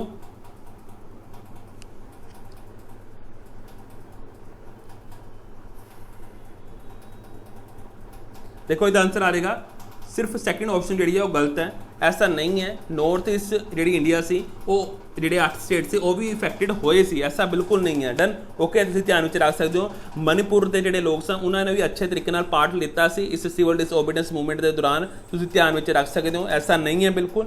ਸੋ ਇਸ ਦਾ ਮਤਲਬ ਕਿ ਨੌਰਥ ਈਸਟ ਸਟੇਟ ਵੀ ਇਫੈਕਟਡ ਹੋਇਆ ਸੀ, ਤੁਸੀਂ ਧਿਆਨ ਵਿੱਚ ਰੱਖ ਸਕਦੇ ਹੋ। ਡਨ। ਉਸ ਤੋਂ ਇਲਾਵਾ ਮੈਂ ਕਹਾਂ ਬਾਕੀ ਬਿਲਕੁਲ ਸਾਰੀ ਸਟੇਟਮੈਂਟ ਜਿਹੜੀਆਂ ਕਰੈਕਟ ਨੇ, ਸਿਰਫ ਸੈਕਿੰਡ ਸਟੇਟਮੈਂਟ ਸੀ ਜਿਹੜੀ ਇਨਕਰੈਕਟ ਸੀ, ਤੁਸੀਂ ਧਿਆਨ ਵਿੱਚ ਰੱਖ ਸਕਦੇ ਹੋ। ਉਸ ਤੋਂ ਇਲਾਵਾ ਅਗਲਾ ਦੇਖੋ, ਇਹਨੂੰ ਸੀਕੁਐਂਸ ਵਾਈਜ਼ ਲਗਾਉਣਾ, ਕਿਹੜੀ ਘਟਨਾ ਪਹਿਲੇ ਵਾਪਰੀ ਕਿਹੜੀ ਬਾਅਦ 'ਚ ਵਾਪਰੀ। ਠੀਕ ਹੈ, ਕ੍ਰੋਨੋਲੋਜੀਕਲ ਆਰਡਰ ਵਿੱਚ ਲਗਾਉਣਾ। ਤਾਂ ਪਹਿਲਾ ਸਟੇਟਮੈਂਟ ਹੈਗੀ ਅਲੀਪੁਰ ਬੰਬ ਕਨਸਪੀਰੈਂਸੀ ਕਦੋਂ ਹੋਈ ਸੀ, ਤੁਸੀਂ ਮੈਨੂੰ ਦੱਸਣਾ ਹੈ। Chittagong army raid, Kakori train robbery case, Dalhousie square bomb case, Delhi Lahore conspiracy. इनू सीक्वेंस वाइज लगाना है। 15342 आएगा, 51324 आएगा, 15324 आएगा, 51342 आएगा। जल्दी दसो मैनू। इसका आंसर आ जाएगा अपना सी ऑप्शन। देन पहला की होया सी दसो मैनू। पहला बिल्कुल ऑप्शन ठीक है। पहले सब तो पहले अलीपुर बॉम्ब केस देखने को मिलता है। ठीक है, अलीपुर बॉम्ब केस देखने को मिलता है। कदों होया सी याद है सारिਆਂ ਨੂੰ? कमेंट सैक्शन बोलो 908 ਤੁਸੀਂ ਧਿਆਨ 'ਚ ਰੱਖ ਸਕਦੇ ਹੋ। ਅਲੀਪੁਰ ਬੌਂਬ ਕੇਸ, ਇਹਨਾਂ ਨੂੰ ਯਾਦ ਕਰਨ ਲਈ ਕੀ ਕਰਨਾ ਹੈ? ਇਹਨਾਂ ਦੀ ਘਟਨਾਵਾਂ ਬਾਰੇ ਜਾਣ ਲਓ, ਇਹਨਾਂ ਦੀ ਘਟਨਾਵਾਂ ਬਾਰੇ ਜਾਣ ਲਓ ਤੇ ਇਹਨਾਂ ਦੀ ਕਹਾਣੀ ਦੇ ਪਿੱਛੇ ਰੀਜ਼ਨ ਕਿਆ ਸੀ, ਇਹਨਾਂ ਦੀ ਕਹਾਣੀ ਦੇ ਪਿੱਛੇ ਰੀਜ਼ਨ ਕਿਆ ਸੀ ਉਹ ਜਾਣ ਲਓ, ਤੁਹਾਨੂੰ ਈਜ਼ੀਲੀ ਯਾਦ ਹੋ ਜਾਏਗਾ। ਸਪੈਕਟਰਮ ਦੀ ਬੁੱਕ ਲਿਆਓ, ਸਪੈਕਟਰਮ ਦੀ। ਡਨ। ਤੁਹਾਨੂੰ ਈਜ਼ੀਲੀ ਯਾਦ ਹੋ ਜਾਏਗਾ, ਤੁਹਾਨੂੰ ਇਹਨਾਂ ਦੀਆਂ ਡੇਟਸ ਯਾਦ ਕਰਨ ਦੀ ਬਿਲਕੁਲ ਲੋੜ ਨਹੀਂ ਹੈ। ਅਲੀਪੁਰ ਬੌਂਬ ਕੇਸ 1908 ਵਿੱਚ। ਉਸ ਤੋਂ ਇਲਾਵਾ ਸੈਕਿੰਡ ਨੰਬਰ ਤੇ ਸਾਨੂੰ ਦੇਖਣ ਨੂੰ ਮਿਲਦਾ ਦਿੱਲੀ ਵਾਲਾ, ਦਿੱਲੀ ਲਾਹੌਰ ਕਨਸਪੀਰੈਂਸੀ ਕੇਸ ਹੋਇਆ ਸੀ। ਠੀਕ ਹੈ, ਦਿੱਲੀ ਲਾਹੌਰ ਕਨਸਪੀਰੈਂਸੀ ਕੇਸ ਹੋਇਆ ਸੀ, ਲਾਹੌਰ ਕਨਸਪੀਰੈਂਸੀ ਕੇਸ ਹੋਇਆ ਸੀ। ਡਨ। ਓਕੇ, ਇਹ ਹੋਇਆ ਸੀ 1900 ਆਈ ਥਿੰਕ 12। ਡਨ। ਤੀਜਾ ਆਪਾਂ ਨੂੰ ਦੇਖਣ ਨੂੰ ਮਿਲਦਾ ਹੈ, ਥਰਡ ਆਪਣਾ ਆ ਜਾਏਗਾ ਕਾਕੋਰੀ ਕਨਸਪੀਰੈਂਸੀ ਕੇਸ ਜਿਹੜਾ ਹੋਇਆ ਸੀ, ਕਦੋਂ ਹੋਇਆ ਸੀ? ਕਾਕੋਰੀ ਹੋਇਆ ਸੀ 1925 ਵਿੱਚ, ਤੇ ਧਿਆਨ 'ਚ ਰੱਖ ਲਓ। ਫੋਰਥ ਇਹ ਆਪਣਾ ਆ ਗਿਆ 2 ਵਾਲਾ ਚਿੱਟਗੋਂਗ ਆਰਮੀ ਗੇ, ਇਹਦੇ ਉੱਪਰ ਤਾਂ ਫਿਲਮ ਵੀ ਬਣੀ ਹੋਈ ਹੈ ਜਿਸ ਵਿੱਚ ਅਭਿਸ਼ੇਕ ਬੱਚਨ ਨੇ छे बच्चे ਜਿਹੜੇ ਐਕਟਰ ਨੇ ਉਹਨਾਂ ਨੇ ਕੰਮ ਵੀ ਕੀਤਾ ਹੋਇਆ, ਤੁਹਾਨੂੰ ਯਾਦ ਹੋਏਗਾ। ਜੇ ਫਿਲਮ ਨਹੀਂ ਦੇਖੀ ਹੋਈ ਜਾ ਕੇ ਦੇਖ ਲਓ, ਅੱਛੀ ਫਿਲਮ ਹੈ। ਡਨ। ਉਸ ਤੋਂ ਇਲਾਵਾ 5ਵੇਂ ਨੰਬਰ ਤੇ ਜੇ ਮੈਂ ਦੇਖਾਂ ਇਹ ਆਪਾਂ ਨੂੰ ਦੇਖਣ ਨੂੰ ਮਿਲਦੀ ਡਲਹੌਜ਼ੀ ਸਕੇਅਰ ਬੰਬ ਕੇਸ। ਕਿਹੜਾ ਹੋਇਆ ਇਸ? ਡਲਹੌਜ਼ੀ ਵਾਲਾ। ਡਨ। ਇਹ ਕਦੋਂ ਹੋਇਆ ਸੀ? ਇਹ ਹੋਇਆ ਸੀ 1930 ਵਿੱਚ। ਤਾਂ ਤੁਸੀਂ ਲਾ ਸਕਦੇ ਹੋ 1908, 12, 25, 30, 30। ਡਨ। ਓਕੇ, ਤੁਸੀਂ ਧਿਆਨ ਵਿੱਚ ਰੱਖ ਸਕਦੇ ਹੋ। ਚਲੋ, ਅਲੀਪੁਰ ਬੰਬ ਕੇਸ ਵਿੱਚ ਕੀ ਹੋਇਆ ਸੀ ਦੱਸੋ ਮੈਨੂੰ, ਤੁਹਾਡੇ ਲਈ ਕੁਐਸਚਨ ਹੈ। ਅਲੀਪੁਰ ਬੰਬ ਕੇਸ ਵਿੱਚ ਕੀ ਹੋਇਆ ਸੀ? ਕਮੈਂਟ ਸੈਕਸ਼ਨ 'ਚ ਬੋਲੋ ਕੀ ਹੋਇਆ ਸੀ ਅਲੀਪੁਰ ਬੰਬ ਕੇਸ ਵਿੱਚ। ਕਿਸੇ ਨੂੰ ਯਾਦ ਆ ਰਿਹਾ, ਨਹੀਂ ਆ ਰਿਹਾ, ਜਾਂ ਇਕੱਲੇ ਰੱਟੇ ਲਗਾ ਰਹੇ ਹੋ ਤੁਸੀਂ? ਕੁਛ ਲੀਡਰ ਸਨ ਜੁਗਾਂਤਰ ਪਾਰਟੀ ਦੇ। ਕੌਣ ਸਨ? ਕੁਝ ਲੀਡਰ ਸਨ ਜੁਗਾਂਤਰ ਪਾਰਟੀ ਦੇ। ਇੱਕ ਪਾਰਟੀ ਸੀ ਜੁਗਾਂਤਰ ਪਾਰਟੀ, ਉਹਦੇ ਕੁਝ ਲੀਡਰ ਕਿਹੜੇ ਸਨ? ਠੀਕ ਹੈ, ਔਰਬਿੰਦੋ ਘੋਸ਼। ਠੀਕ ਹੈ, ਉਹ ਅਰੈਸਟ ਹੋਏ ਸਨ ਜਦੋਂ ਉਹ ਬੋਮ ਮੇਕਿੰਗ ਐਕਟੀਵਿਟੀਜ਼ ਕਰ ਰਹੇ ਸਨ। ਕਿੱਥੇ ਕਰ ਰਹੇ ਸਨ? ਕੋਲਕਾਤਾ ਵਿੱਚ ਕਰ ਰਹੇ ਸਨ। ਦੈਨ ਤੇ ਉਹਨਾਂ ਨੂੰ ਅੰਡੇਮਾਨ ਸੈਲੂਲਰ ਜੇਲ੍ਹ ਵਿੱਚ ਭੇਜਿਆ ਵੀ ਗਿਆ ਸੀ। ਤੁਸੀਂ ਧਿਆਨ ਵਿੱਚ ਰੱਖ ਸਕਦੇ ਹੋ। ਠੀਕ ਹੈ ਜੀ, ਓਕੇ, ਤੁਸੀਂ ਧਿਆਨ ਵਿੱਚ ਰੱਖ ਸਕਦੇ ਹੋ। ਤੇ ਇਸੀ ਦੌਰਾਨ ਇਸ ਤਰ੍ਹਾਂ ਦੀ ਜਿਹੜੀ ਘਟਨਾਵਾਂ ਵਾਪਰੀਆਂ। ਦੈਨ ਮੈਨੂੰ ਕੁਛ ਯਾਦ ਆ ਰਿਹਾ ਇਸ ਦਾ ਪਾਰਟ। ਉਸ ਤੋਂ ਇਲਾਵਾ ਆਪਾਂ ਦਿੱਲੀ ਲਾਹੌਰ ਕੌਂਸਪੀਰੇਸੀ ਕੇਸ ਵਿੱਚ ਜੇ ਮੈਂ ਥੋੜ੍ਹਾ ਬਹੁਤਾ ਜਾਣਨ ਦੀ ਕੋਸ਼ਿਸ਼ ਕਰੋ, ਇਸ ਵਿੱਚ ਇਹ ਕੋਸ਼ਿਸ਼ ਕੀਤੀ ਜਾ ਰਹੀ ਸੀ ਕਿ ਇਸ ਤਰ੍ਹਾਂ ਵਾਇਸਰੋਏ ਆਫ ਇੰਡੀਆ ਨੂੰ, ਲਾਰਡ ਹਾਰਡਿੰਗੇ ਨੂੰ ਮਤਲਬ ਅਸੈਸੀਨੇਟ ਕੀਤਾ ਜਾ ਸਕੇ। ਦੈਨ ਇਹ ਕੌਂਸਪੀਰੇਸੀ ਉਸ ਵਕਤ ਚੱਲ ਰਹੀ ਸੀ। ਦੈਨ ਜਦੋਂ ਕਲਕੱਤਾ ਤੋਂ ਨਿਊ ਦਿੱਲੀ ਵਿੱਚ 1912 ਵਿੱਚ ਕੀ ਹੋਣ ਜਾ ਰਿਹਾ ਸੀ? ਕੈਪੀਟਲ ਸ਼ਿਫਟ ਹੋ ਜਾ ਰਹੀ ਸੀ। ਉਸ ਵਕਤ ਇਸ ਤਰ੍ਹਾਂ ਦੀ ਕੌਂਸਪੀਰੇਸੀ ਵਾਪਰ ਰਹੀ ਸੀ। ਉਸ ਵਕਤ ਕੌਣ ਸਨ? ਰਾਜ ਬਿਹਾਰੀ ਬੋਸ, ਯਾਦ ਹੋਣਾ ਚਾਹੀਦਾ ਹੈ। ਰਾਜ ਬਿਹਾਰੀ ਬੋਸ, ਮੈਂ ਜੋ ਬੋਲ ਰਿਹਾ ਧਿਆਨ 'ਚ ਰੱਖੋ, ਉਹਨਾਂ ਨੇ ਇਸ ਵਿੱਚ ਐਕਟੀਵਿਟੀ 'ਚ ਪਾਰਟ ਲਿੱਤਾ। ਨਾਲ ਸਚਿਨ ਸਾਨੀਆਲ ਸਨ। ਦੈਨ ਉਹਨਾਂ ਨੇ ਅਟੈਂਪਟ ਕੀਤਾ ਸੀ 23 ਦਸੰਬਰ 1912 ਨੂੰ। 23 ਦਸੰਬਰ 1912 ਨੂੰ ਉਹ ਚਾਹੁੰਦੇ ਸਨ ਕਿ ਵਾਇਸਰੋਏ ਨੂੰ ਮਤਲਬ ਬੋਮ ਦੇ ਥਰੂ ਆਪਾਂ ਨੇ ਬੋਮ ਦੇ ਥਰੂ ਉਹਨੂੰ ਅਸੈਸੀਨੇਟ ਕੀਤਾ ਜਾ ਸਕੇ। ਡਨ। ਓਕੇ, ਮਗਰ ਉਹ ਫੇਲ ਹੋ ਗਏ ਸਨ, ਮਗਰ ਨਹੀਂ ਹੋ ਪਾਇਆ ਸੀ। ਤੁਸੀਂ ਧਿਆਨ ਵਿੱਚ ਰੱਖ ਸਕਦੇ ਹੋ। ਠੀਕ ਹੈ ਜੀ। ਉਸ ਤੋਂ ਇਲਾਵਾ ਕਾਕੋਰੀ ਟ੍ਰੇਨ ਵਾਲਾ ਕੇਸ ਕੀ ਸੀ? ਕੋਈ ਦੱਸ ਸਕਦਾ ਹੈ? ਕਾਕੋਰੀ ਟ੍ਰੇਨ ਵਾਲਾ ਕੇਸ ਕੀ ਸੀ? ਜਲਦੀ ਦੱਸੋ। ਇਸ ਵਿੱਚ ਚੰਦਰ ਸ਼ੇਖਰ ਆਜ਼ਾਦ, ਰਾਮ ਪ੍ਰਸਾਦ ਮਿਸਮਿਲ, ਠੀਕ ਹੈ, ਚੈਟਰਜੀ, ਅਸ਼ਫੁੱਲਾ ਖਾਨ, ਬਨਵਾਰੀ ਲਾਲ, ਇਹਨਾਂ ਨੇ ਪਾਰਟੀਸਪੇਟ ਕੀਤਾ ਸੀ, ਜਿਸ ਵਿੱਚ ਉਹ ਜਿਹੜੀ ਕਹਿ ਲਓ ਤੁਸੀਂ ਇਸ ਟ੍ਰੇਨ ਵਿੱਚ ਜਿਹੜੀ ਮਤਲਬ ਚੋਰੀ ਕਰਨ ਦੀ ਕੋਸ਼ਿਸ਼ ਕੀਤੀ ਸੀ, ਪੈਸੇ ਨੂੰ ਚੋਰੀ ਕਰਨ ਦੀ ਕੋਸ਼ਿਸ਼ ਕੀਤੀ ਸੀ। ਡਨ। ਓਕੇ, ਇੱਕ ਥਾਂ ਦੂਜੀ ਥਾਂ ਜਿਹੜਾ ਪੈਸਾ ਜਾ ਰਿਹਾ ਸੀ ਟ੍ਰੈਜਰੀ ਦਾ, ਠੀਕ ਹੈ, ਉਸ ਨੂੰ ਚੋਰੀ ਕਰਨ ਦੀ, ਲੂਟ ਕਰਨ ਦੀ ਕੋਸ਼ਿਸ਼ ਕੀਤੀ ਗਈ ਸੀ। ਡਨ। ਓਕੇ, ਅਸੀਂ ਧਿਆਨ ਵਿੱਚ ਰੱਖ ਸਕਦੇ ਹਾਂ। ਉਸ ਤੋਂ ਇਲਾਵਾ ਚਿੱਟਗੋਂਗ ਆਰਮੀ ਰੇਡ ਸਭ ਤੋਂ ਮਸ਼ਹੂਰ ਰੇਡ ਸੀ। ਡਨ। ਤੇ ਇਸ ਵਿੱਚ ਸੂਰਿਆ ਸੇਨ ਸਨ। ਇਸ ਚਿੱਟਗੋਂਗ ਆਰਮੀ ਰੇਡ ਵਿੱਚ ਸਭ ਤੋਂ ਲੀਡ ਕੌਣ ਕਰ ਰਹੇ ਸਨ? ਸੂਰਿਆ ਸੇਨ, ਜੋ ਇੱਕ ਟੀਚਰ ਸਨ। ਦੈਨ ਜਿਨ੍ਹਾਂ ਨੇ ਮਤਲਬ ਰੇਡ ਪਾਈ ਸੀ ਪੁਲਿਸ ਦੀ ਜਗ੍ਹਾਵਾਂ 'ਤੇ, ਜਿੱਥੇ ਤੇ ਫੋਰਸਿਸ ਸੀ ਉੱਥੇ ਜਗ੍ਹਾਵਾਂ 'ਤੇ 18 ਅਪ੍ਰੈਲ 1930 ਨੂੰ। ਉਸ ਤੋਂ ਬਾਅਦ ਡਲਹੌਜ਼ੀ ਸਕੇਅਰ ਵਾਲਾ ਕੇਸ ਕੀ ਸੀ? ਇਸ ਵਿੱਚ ਬੰਬ ਸੁੱਟਿਆ ਗਿਆ ਸੀ ਕਲਕੱਤਾ ਪੁਲਿਸ ਕਮਿਸ਼ਨਰ। ਦੈਨ ਜਿਹੜਾ ਸੀ ਚਾਰਲਸ ਟੈਗਰੇਟ ਉੱਪਰ ਬੰਬ ਸੁੱਟਣ ਦੀ ਕੋਸ਼ਿਸ਼ ਕੀਤੀ ਗਈ ਸੀ। ਤੁਸੀਂ ਧਿਆਨ ਵਿੱਚ ਰੱਖ ਸਕਦੇ ਹੋ। ਚਲੋ, ਉਸ ਤੋਂ ਇਲਾਵਾ ਅਗਲਾ ਕੁਐਸਚਨ ਧਿਆਨ ਨਾਲ ਪੜ੍ਹਨਾ ਆਪਾਂ ਨੇ। ਅਗਲਾ ਕੁਐਸਚਨ ਹੈਗਾ ਆਪਣਾ ਕੁਆਡ ਬਾਰੇ। ਠੀਕ ਹੈ, ਕਹਿੰਦੇ ਕੁਆਡ ਇੱਕ ਇਨਫੋਰਮਲ ਸਟ੍ਰੈਟੇਜੀ ਡਾਇਲੋਗ ਹੈ ਜੋ ਇੰਡੀਆ, US, ਜਾਪਾਨ ਤੇ ਆਸਟ੍ਰੇਲੀਆ ਦੇ ਵਿਚਕਾਰ ਇੱਕ ਮਿਸਟਰੀ ਲੈਵਲ ਤੇ ਹੁੰਦਾ ਹੈ। ਕਿਆ ਸਟੇਟਮੈਂਟ ਠੀਕ ਹੈ? ਉਸ ਤੋਂ ਇਲਾਵਾ ਇਸੀ ਇਨਫੋਰਮਲ ਸਟ੍ਰੈਟੇਜੀ ਡਾਇਲੋਗ ਦੇ ਦੌਰਾਨ ਕੁਝ ਐਕਟੀਵਿਟੀਜ਼ ਹੁੰਦੀਆਂ, ਜਿਸ ਵਿੱਚੋਂ ਵਨ ਆਫ ਦੀ ਐਕਟੀਵਿਟੀ ਹੈ ਕਿ 2+2 ਡਾਇਲੋਗ ਕਰਦੇ ਨੇ। ਸਾਰੇ ਕੁਆਡ ਕੰਟਰੀਜ਼ ਆਪਸ ਵਿੱਚ 2+2 ਡਾਇਲੋਗ ਕਰਦੇ ਨੇ। ਹਰੇਕ ਦੇ ਐਕਸਟਰਨਲ ਮਿਨਿਸਟਰ ਤੇ ਸਾਰੇ ਮਿਲਦੇ ਨੇ। ਡਨ। ਤੇ ਇਹਨਾਂ ਦੇ ਜਿਹੜੇ ਮਿਨਿਸਟਰਸ ਨੇ ਮਿਲਦੇ ਨੇ ਤੇ 2+2 ਡਾਇਲੋਗ ਕਰਦੇ ਨੇ। ਕਿਆ ਸਟੇਟਮੈਂਟ ਠੀਕ ਹੈ? ਦੋਨਾਂ ਨੂੰ ਪੜ੍ਹਦੇ ਹੋਏ ਦੱਸੋ ਮੈਨੂੰ, ਫਸਟ ਠੀਕ ਹੈ, ਸੈਕੰਡ ਠੀਕ ਹੈ, ਬੋਥ 1 and 2, neither 1 and 2।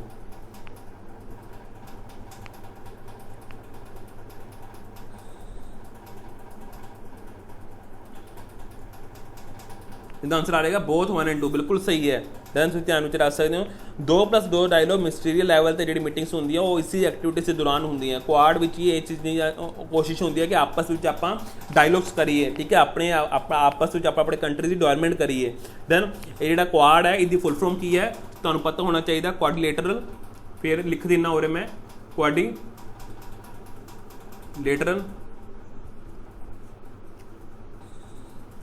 Security dialog.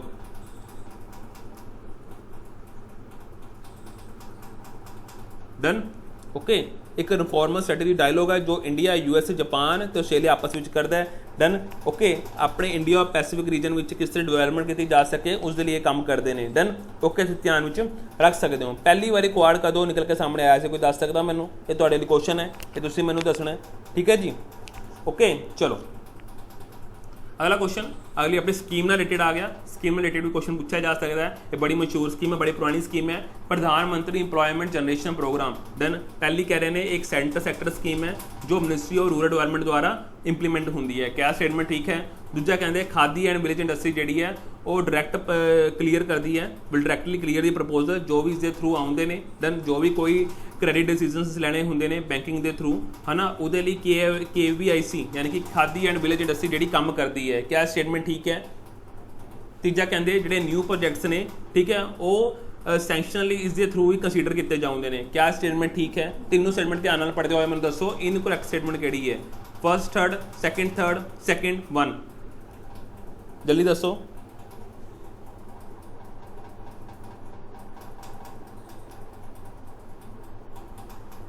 देखो इसका आंसर आ जाएगा पहला डी ऑप्शन ठीक है। जी प्रधानमंत्री इंप्लॉयमेंट जनरेशन प्रोग्राम है वो मिनिस्ट्री ऑफ रूरल डिवेलपमेंट नहीं चलाती। फिर कह दूँ ये गलत है। ये जी मिनिस्ट्री किहड़ी है दसो मैनू किहड़ी मिनिस्ट्री है। MSME वाली मिनिस्ट्री। ये MSME मिनिस्ट्री अधीन आउंदी है जी स्कीम है। ये जो प्रोग्राम है तुसीं ध्यान में रख सकते हो। कदों लॉन्च किया गया सी पहली बारी इसकी अज भी उन्नी इंपोर्टेंस है। लॉन्च होया सी ये प्रोग्राम 2008-9 विच। डन ओके कांग्रेस के टाइम लॉन्च होया सी। अज भी इसके अपडेट्स देखने को मिलते हैं। डन इस विच हुंदा की है इंप्लॉयमेंट जनरेट करने लई सबसिडी दी जाती है गवर्नमेंट वालों। एंटरप्राइजिस नूं स्टार्टअप्स नूं सबसिडी दी जाती है, लोन भी दिता जाता है। डन ओके मैन्युफैक्चरिंग सैक्टर विच भी सर्विस सैक्टर विच भी की दिता जाता है, लोन दिता जाता है। मैन्युफैक्चरिंग सैक्टर विच भी ते सर्विस सैक्टर विच भी ठीक है जी। मैन्युफैक्चरिंग सैक्टर विच 35 लाख तक का लोन दिता जाता है ठीक है जी। आई थिंक 35 नहीं 25 तक का 25 लाख तक का लोन दिता जाता है। 10 लाख तक का लोन जो सर्विस सैक्टर में दिता जाता है। डन ओके तो ध्यान रखना। तो उस अलावा जी खादी विलेज इंडस्ट्री है नोडल एजेंसी है जो इसकी स्कीम को इंप्लीमेंट करती है ठीक है। खादी विलेज इंडस्ट्री जी है ये मैं देखने को कह रहा मैं KYC ये सारे प्रपोजल क्लीयर करने का जिम्मा जोड़ा वो इसको है तुम ध्यान में रख सकते हो ठीक है जी। इस चीज़ को तुमने ध्यान च रखना है। चलो ओके अगे देखो अगला क्वेश्चन ध्यान नाल ठीक है। एक पासे मिनरल दिते हैं दूजे पासे उसका लार्जेस्ट प्रोड्यूसर कौन है। बॉक्साइट का लार्जेस्ट प्रोड्यूसर कौन है क्या आस्ट्रेलिया है। कोल का लार्जेस्ट प्रोड्यूसर क्या चाइना है। आयरन का लार्जेस्ट प्रोड्यूसर इंडिया है। यूरेनियम का कजाकिस्तान है। दसो किहड़ा पेयर मैच कर रहा उन्होंने पूछा किहड़ा पेयर करैक्टली मैच कर रहे हैं। First second first third fourth first second fourth first second third fourth जल्दी दसो थोड़ा जल्दी करो टाइम नहीं लगाना उत्थे तुहानूं सिर्फ 2 ही घंटे मिलणगे। जे नंबर लियाने ने तो प्लीज़ अपने आप को थोड़ा जा अपडेट करो थोड़ा जा ढिलम नहीं पानी।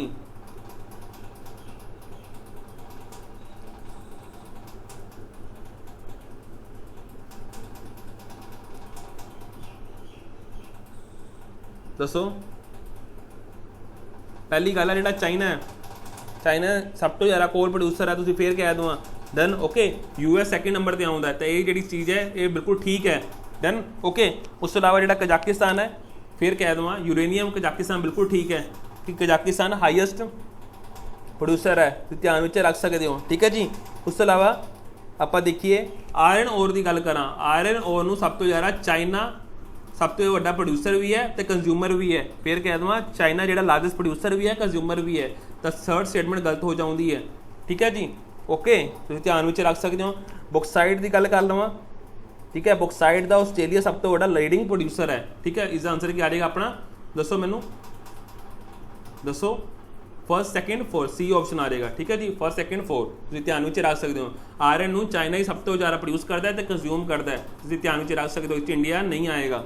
डन ओके चलो उस अलावा हुण पूछ लिया जाएगा इंटरनेशनल कुछ बैंकिंग बारे। आशियान ठीक है ASEAN infrastructure investment bank AIIB उसके बारे पूछा गया है। ये हैडकुआटर क्या मनीला फिलिपींस विच है क्या स्टेटमेंट ठीक है। दूजा कहते जी नॉन सोवरेन एंटिटीज़ हैं वो भी इस मैंबरशिप लिए अप्लाई कर सकदियां ने। तीजा कहते इस विच जिहड़ा इसकी ट्रांसपेरेंसी को इनहैंस करने लई एक फ्रेमवर्क भी बनया होया जो एक सेंट्रल कंपोनेंट है AIIB का। क्या स्टेटमेंट ठीक है। तीनों ध्यान नाल पढ़ो दसो फर्स्ट सेकंड ठीक है second third second first third जल्दी दसो।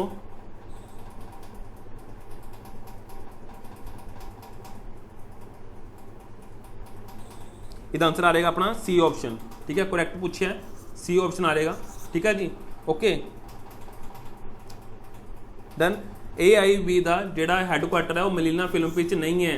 फिर कह दूँ इन्हों याद होना चाहिए लिख लो चार्ट बना लो एक वड्डा बेजिंग चाइना विच है ठीक है। बेजिंग चाइना विच देखने को मिलेगा। डन उस तो अलावा डन एक जोड़ा फ्रेमवर्क बनया होया वो इनहैंस ट्रांसपेरेंसी फ्रेमवर्क है जो करता की है, जो एक प्रॉपर तरीके नाल जिहड़ा पैरिस एग्रीमेंट होया सी उस नूं प्रॉपर तरीके नाल किस तरह इंप्लीमेंट करना है, उसका प्रॉपर एक फ्रेमवर्क जिहड़ा बनया होया है वो उस दे लई है, ना कि इस AIB ਲਈ है। तुसीं ध्यान च रखना ये जिहड़ा पैरिस एग्रीमेंट होया सी उस लई आपां ने एक इनहैंस ट्रांसपेरेंसी फ्रेमवर्क बनाया गया सी, तुसीं ध्यान विच रख सकदे हो। डन, ओके, तुसीं ध्यान विच रख सकदे हो, ठीक है जी। इसका मतलब जिहड़ी नॉन सॉवरेन कंट्रीज हैं वो भी इस विच हिस्सा लै सकदियां ने, ये तुसीं ध्यान विच रखना।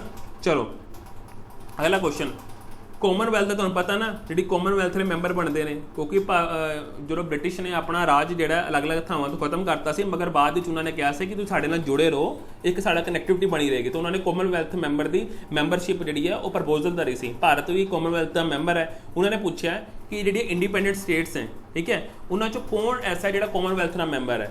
Armenia, Poland, Turkmenistan, Estonia. दसो मैनूं किहड़े मैंबर हो सकते हैं? ऑप्शन करैक्ट करो।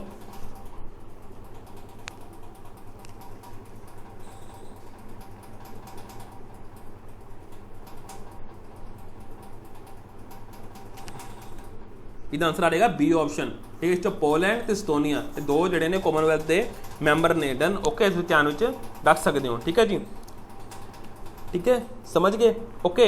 चलो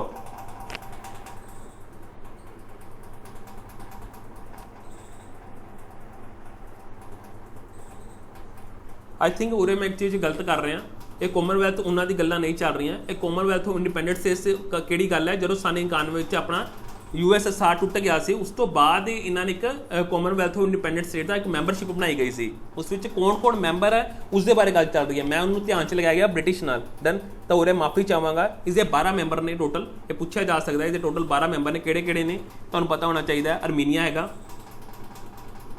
सॉरी उरे नोट दी मैंबर्स पूछा सी, फिर माफ़ी चाहवागा। देखो उरे मैं भी गलत कर गया ना, देखो किससे तो भी गलती हो सकती है। पूरे उन्होंने पूछा सी which of the following countries are the not the members of the commonwealth of the independent states, ठीक है। तो किहड़ी नहीं है? पोलैंड नहीं है, इस्टोनिया नहीं है। तो किहड़ियां 12 कंट्री ऐसी जो इसकी मैंबर ने, ये अपनी हैगियां आर्मीनिया, ठीक है, ध्यान च रख लियो। उस तो इलावा बिलारस, देन उस तो इलावा जॉर्जिया, देन उस तो इलावा कजाकिस्तान, डन, उस तो इलावा किर्गिस्तान, डन, उस तो इलावा मोलदोवा।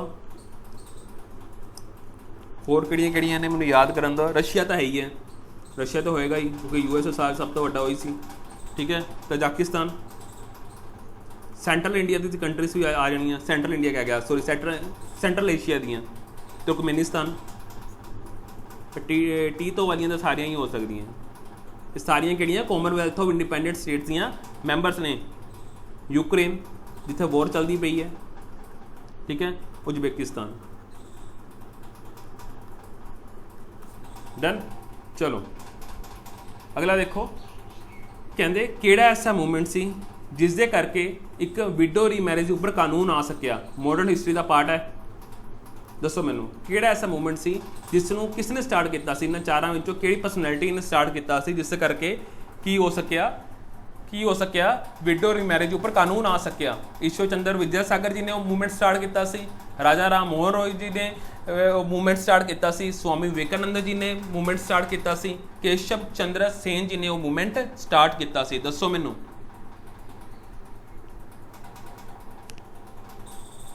जल्दी दसो, टाइम नहीं लगाना, दसो। ये स्टार्ट किया सी ईश्वर चंद्र विद्यासागर जी ने। डन, उन्होंने ये मूवमेंट स्टार्ट किया सी, डन, विडो रीमैरिज की सपोर्ट नूं लैके। डन, ओके, तो उसदे लई स्पैशल जिहड़ा एक्ट भी पास होया सी 1856 विच। डन, ओके, ब्रिटिश जी ने उन्होंने एक्ट नूं पास भी किया सी। डन, ओके, उस तो इलावा ये चाइल्ड मैरिज के भी खिलाफ सन, चाइल्ड मैरिज के भी खिलाफ सन। डन, चाइल्ड मैरिज के भी खिलाफ सन। उस तो इलावा ये पोलोगैमी के भी खिलाफ सन। डन, पोलीगैमी के भी खिलाफ सन, ठीक है जी। उन्होंने वूमन एजुकेशन पर भी ध्यान देने की गल आखी गई सी ईश्वर चंद्र विद्यासागर जी वालों। सो ये सी अज के क्वेश्चन जो आपने तुहाडे नाल डिस्कस किए। मैं दसो तुहाडे कितने क्वेश्चन ठीक होए ने। So thank you. जाण तो पहला चैनल को सबसक्राइब करना, वीडियो को लाइक करना, शेयर करना। Thank you very much.